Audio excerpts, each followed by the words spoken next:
Hello and welcome to Blimey TV. I'm sitting here after Carlisle have been knocked out at the first round in the Carabao Cup by Sheffield United after we lost 1-0 away from home at Bramall Lane. You know, we were never expected to win this, but nonetheless it is a little bit of a disappointing result. To be honest, I just enjoyed being back at away days today. I've had to record this video the next day because I got back home at like 1 in the morning and I was not going to record a video that time of night. I was just straight to bed.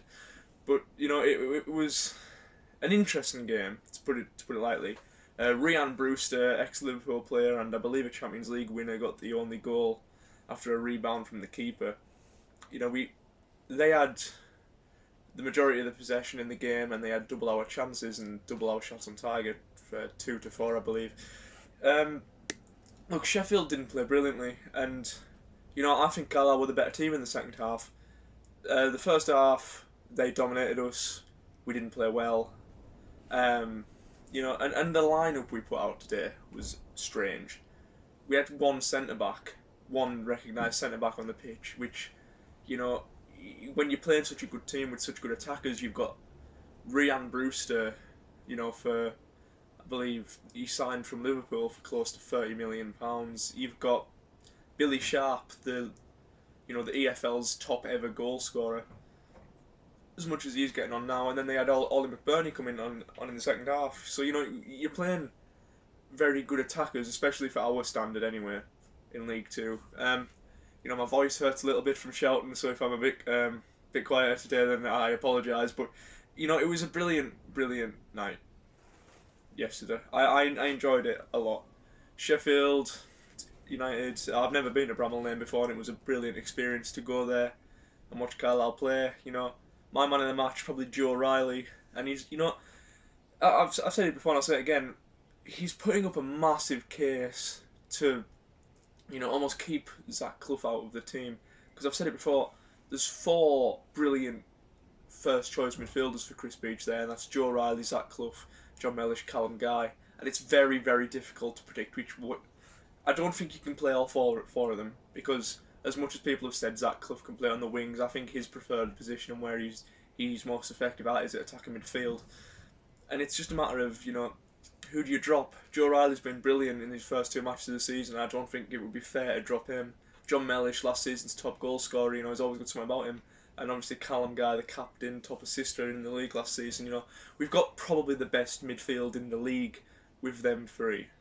And then this new exciting set piece master, Zach Clough, comes in, and he's our big name signing in the summer, and can he even get into the team? As much as I rate Zach Clough, and as much as I've been amazed with him in pre-season, it's going to take a bit of effort for him to knock one of those out of the team.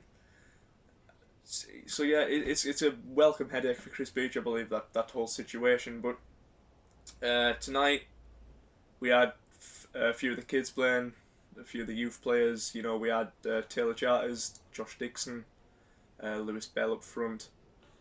All played alright, I thought.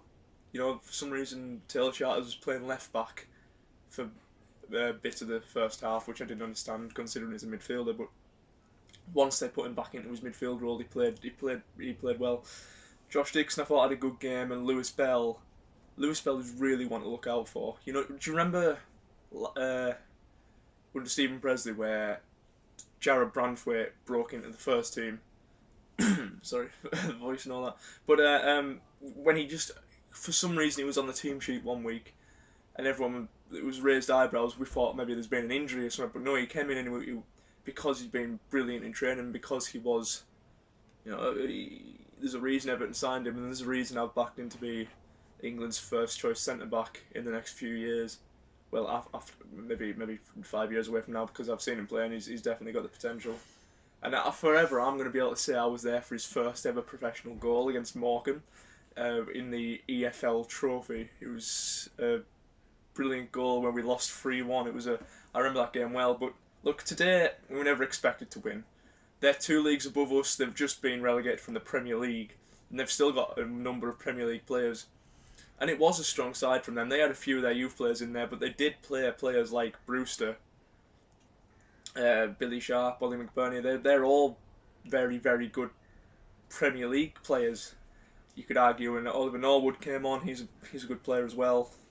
Then number 10, not the number 10, plays as a number 10. I mean, um, but yeah, we did ourselves proud, and I thought the fans did themselves proud today, and that was the main thing I took away from today, is that we were so loud, like really loud, and it was brilliant to be back in an away end, and you know, especially at a unfamiliar ground for me. I've been to a lot of the League Two grounds, but I've never been to Bramall Lane in the past. But yeah, overall, I enjoyed myself. I thought, you know, they only scored from a rebound off our keeper, off our second choice keeper. Anyways, it was Lucas Jensen, who I thought did well today.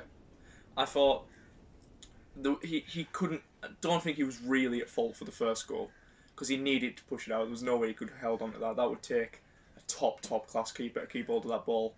And I know he will be frustrated himself, but I don't think there was much he could have done there. But yeah, he made a few good saves. A really good save right off the bat from their first attack, I remember. But yeah, look, honestly, I remember at one instance, you know, the crowd were giving Billy Sharp a lot of shit because, you know, just because it's Billy Sharp, and him falling over was celebrated like a goal, and it was a brilliant atmosphere at the stadium yesterday, and I was proud to be there. So yeah, I'm gonna leave it there. In a bit.